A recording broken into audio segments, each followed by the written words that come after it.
Hello दोस्तों। तो हमने अपनी पिछली वीडियोस में HTML के बेसिक टैग्स के बारे में जाना था, जहां हमने heading tag, paragraph tag, bold tag, italic tag और इस तरह के टैग्स के बारे में हमने बात करी थी। तो अब हम यहां से आगे बढ़ते हैं और बात करते हैं कुछ और इम्पॉर्टेंट टैग्स की जो बहुत ज़्यादा इस्तेमाल होते हैं HTML में, जैसे कि इमेज टैग और एंकर टैग। तो आज की इस वीडियो में हम बात करेंगे इमेज टैग की और एंकर टैग की। तो बिना टाइम वेस्ट करें आज की वीडियो को हम स्टार्ट करते हैं। तो सबसे पहले तो आप अपने VS कोड को खोल लीजिए और उस फोल्डर में आ जाइए जहाँ पर अभी हम काम कर रहे हैं। तो ये मैंने अपना विजुअल स्टूडियो कोड खोल लिया है और इस समय मैं यहाँ पर अपने फोल्डर में आ गया हूँ। अब यहाँ पर आ करके आप एक नई फाइल बना लीजिए जिस भी नाम से बनाना चाहें। जैसे मैंने यहाँ बना लिया इमेज एंड एंकर के नाम से। आप जिस नाम से बनाना चाहें यहाँ पर बना सकते हैं फाइल। बनाने के बाद आप लोग यहाँ पर जल्दी से बॉलर प्लेट लगा लीजिए। तो बॉलर प्लेट कैसे लगाते थे, तो आपको एक टाइप करना रहता था एक्सक्लेमेशन मार्क और उसके बाद फिर एंटर दबाना रहता था। तो ये बॉलर प्लेट हो गई टाइप। अब इसके बाद यहाँ से हम लोग लिखना स्टार्ट करते हैं। तो सबसे पहले इमेज टैग होता क्या उसके बारे में बता दें। तो इमेज टैग होता है जो कि हमारे HTML फाइल में इमेज ऐड करने का काम करता है।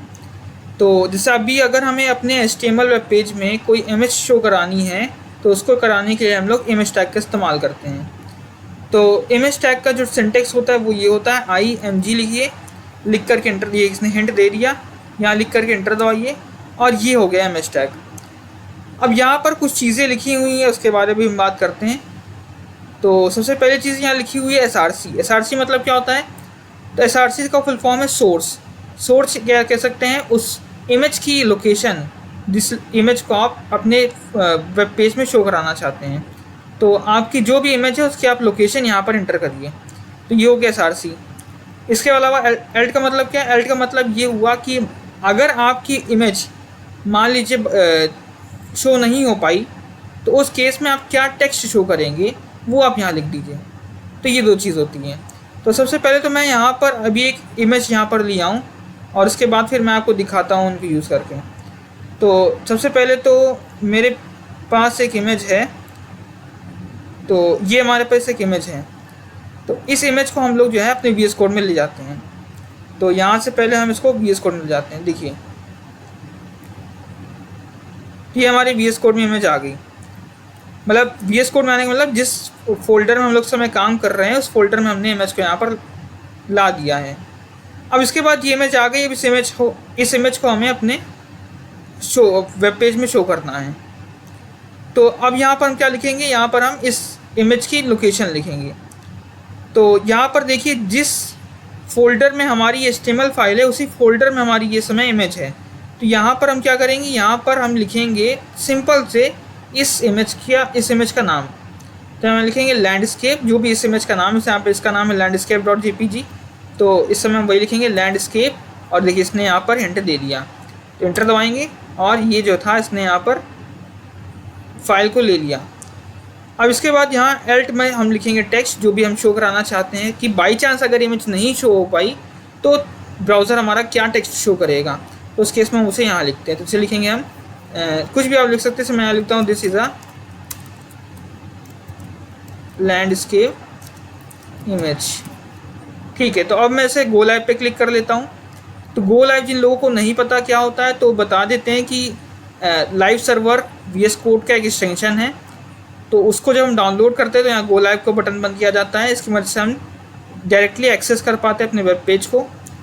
तो मैंने गो लाइव पे क्लिक किया और यहाँ पर ये देखिए इमेज आ गई अपने वेब पेज में। तो ये है हमारे पास में इमेज टैग। इसकी मदद से हम लोग क्या करते हैं, इमेज को एंटर करा सकते हैं। तो ये बात आपको समझ में आ गई होगी।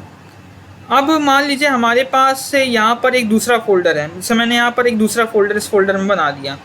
जैसे मैंने यहाँ लिखा इमेजेस, ठीक है। और इसके बाद मैंने इस इमेज को इस इमेज वाले फोल्डर में डाल दिया। तो मैंने यहाँ डाल दिया। तो इस समय हमारे पास में एक फ़ोल्डर है HTML। उस फोल्डर के अंदर हमारे पास में ये 3 फाइल है और इसके अलावा एक और फोल्डर है इमेज। और इस इमेज के अंदर हमारे पास में है अपनी मेन इमेज landscape.jpg।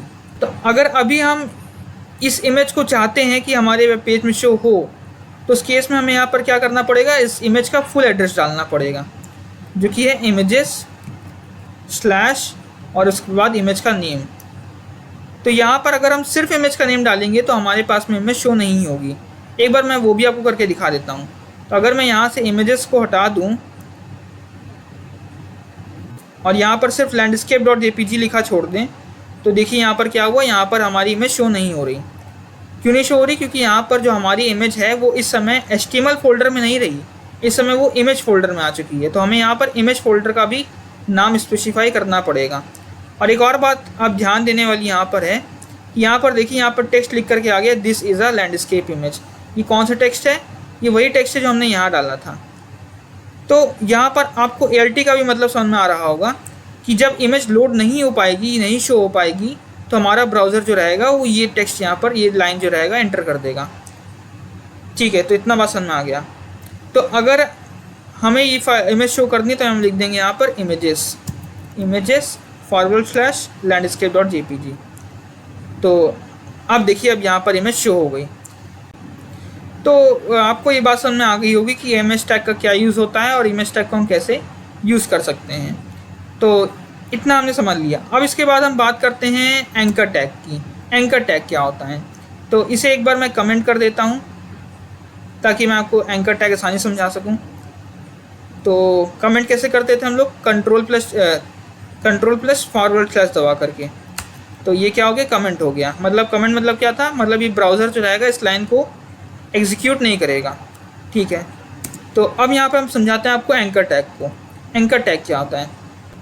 तो आप कोई भी वेब पेज खोल के देखिए तो वहाँ पर लिंक्स होती हैं। आप उन लिंक्स पे क्लिक करते हैं और किसी दूसरे वेब पेज पे या किसी दूसरे वेबसाइट पे पहुँच जाते हैं।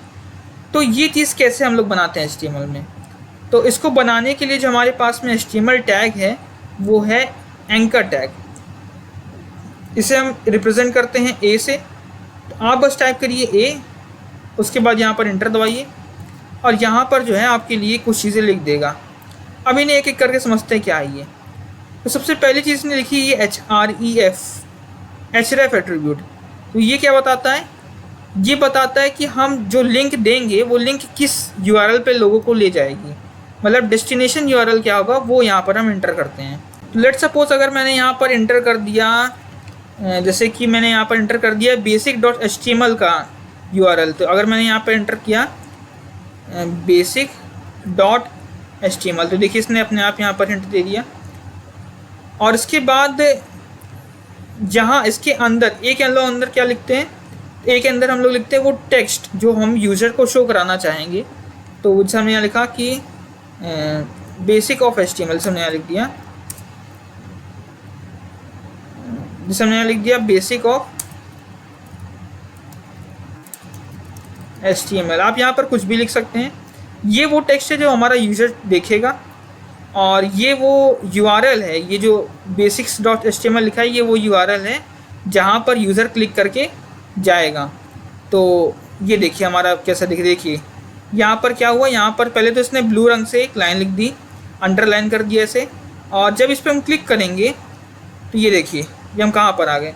ये हम लोग अपने basics.html फाइल में आ गए जो हमने पिछली वीडियो में देखा था। तो ये हो गया एंकर टैग। ये हमें क्या करता है? ये हमें किसी दूसरे URL पर ले जाता है।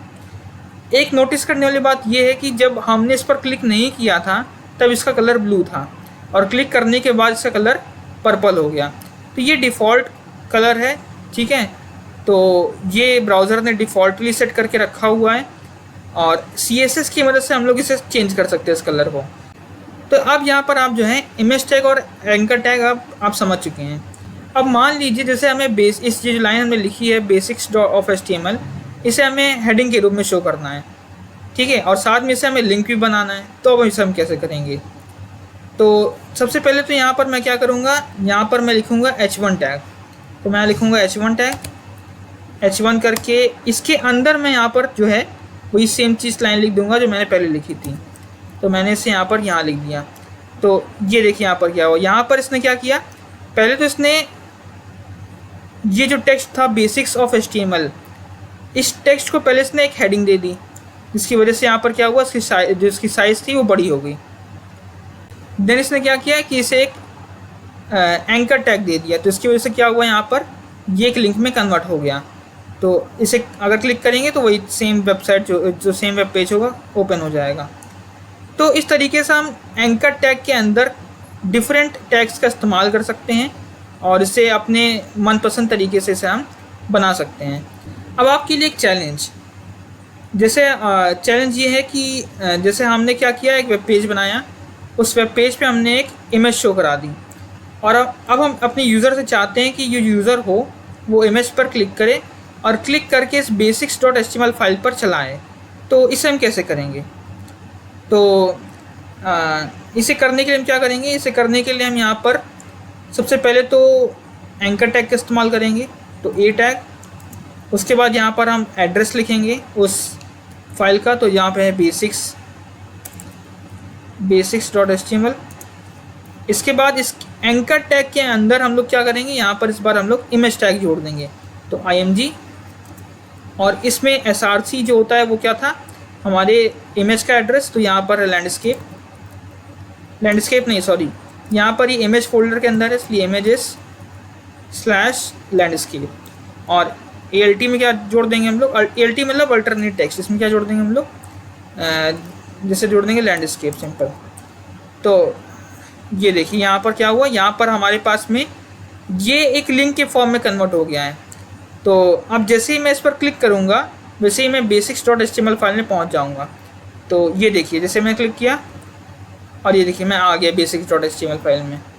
तो एक बात मैं आपको बताना भूल गया कि यहाँ पर जो हम टेक्स्ट लिखते हैं, जैसे हमने यहाँ पर लिखा है बेसिक्स ऑफ HTML, तो इस टेक्स्ट को हम लोग कहते हैं हाइपर टेक्स्ट। क्या कहते हैं? Hyper text. और ये जो लिंक, इसे बोलते हैं हम लोग हाइपर लिंक। तो ये हो गया हाइपर टेक्स्ट और ये हो गई जो लिंक है इसे बोलते हैं हम लोग हाइपर लिंक।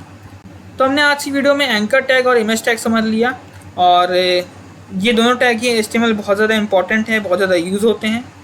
तो अब इसके बाद आप एंकर टैग और इमेज टैग जो हैं आसानी से यूज़ कर पाएंगे।